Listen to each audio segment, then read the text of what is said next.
Hey everyone, so it's been a while since we last did a review for Vanguard.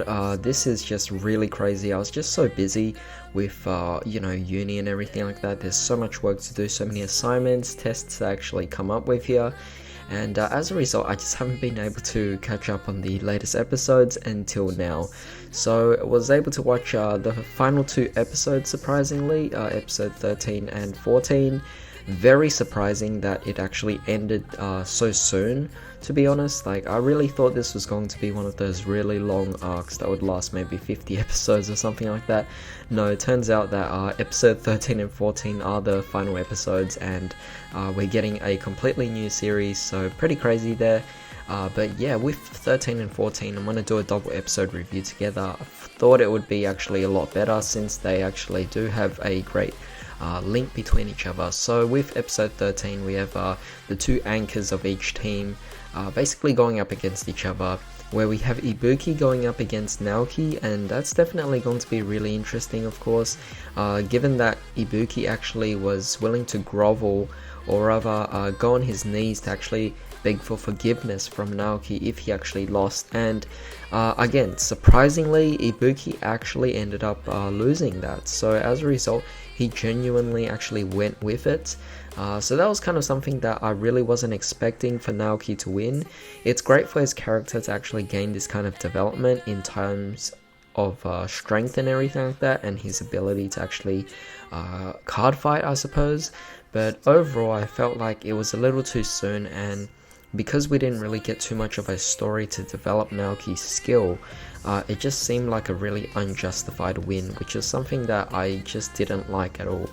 On the other hand, seeing that Ibuki was able to follow through and actually go on his knees to actually beg for forgiveness was definitely really awesome to see of his particular character, and we could slowly start seeing a transition for Ibuki's character in how he develops to the way he is in the G series. So definitely really nice there.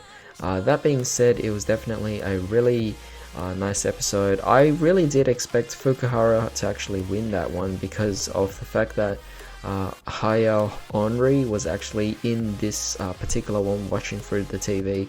So honestly, I was expecting Fukuhara to actually win this one, but it turns out they actually did lose, and it did go to Miyagi Academy, which was definitely really odd. Of course, yeah, they get to see Takudo and everything like that, but even so, it was just something that I was not expecting at all. I thought that them winning was just far too quick or anything like that. It just seemed really weird. Like, you might think maybe they're the dark horse of this tournament, being able to pretty much just win their way up, but overall it just felt really unjustified for their victory in this particular case.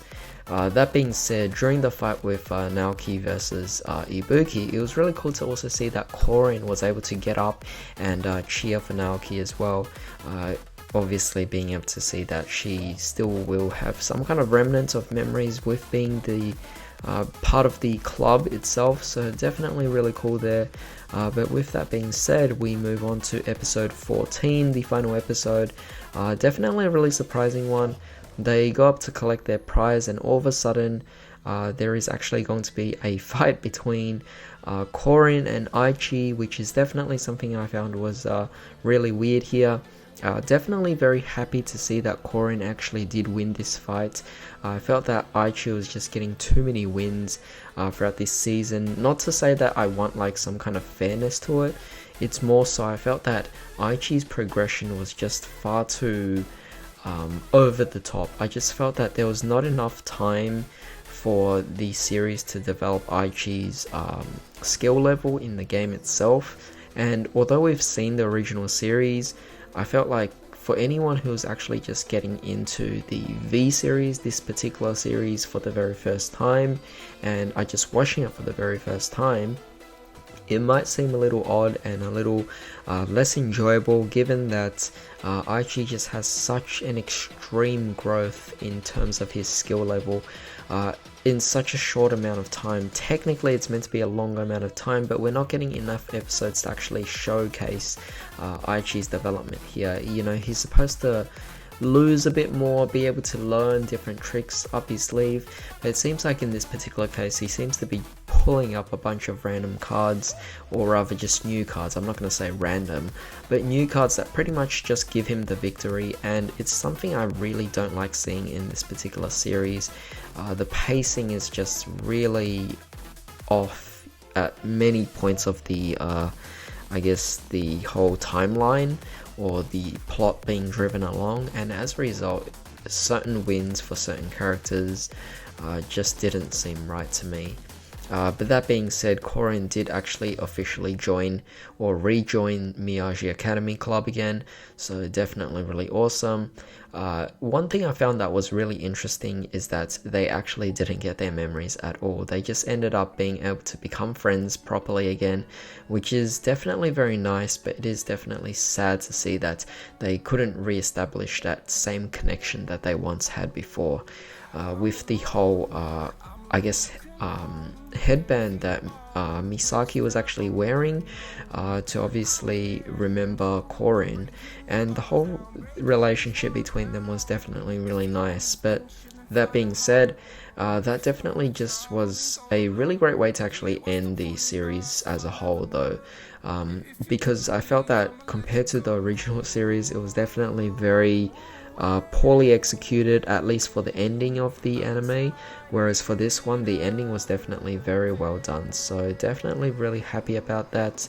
But yeah, tell me what you guys thought about this. This overall season was a very short one, focusing on just the tournaments, nothing major, no evil villains or everything like that, just people trying to get over certain things, certain obstacles from the previous arc, and just a great way to conclude the whole series. I felt that it could definitely be dragged out a bit more, pacing could definitely improve, but overall I'm definitely satisfied, at least with the ending of this particular series. So now I'm looking forward to actually watching the next series, which will be focusing on Shin as the main character, I believe. So definitely very excited about that, and also very excited to see what type of mechanics they might introduce in the next series as well. But that being said, I hope you guys have a great day. I'll see you next time. But it doesn't mean I lost my style.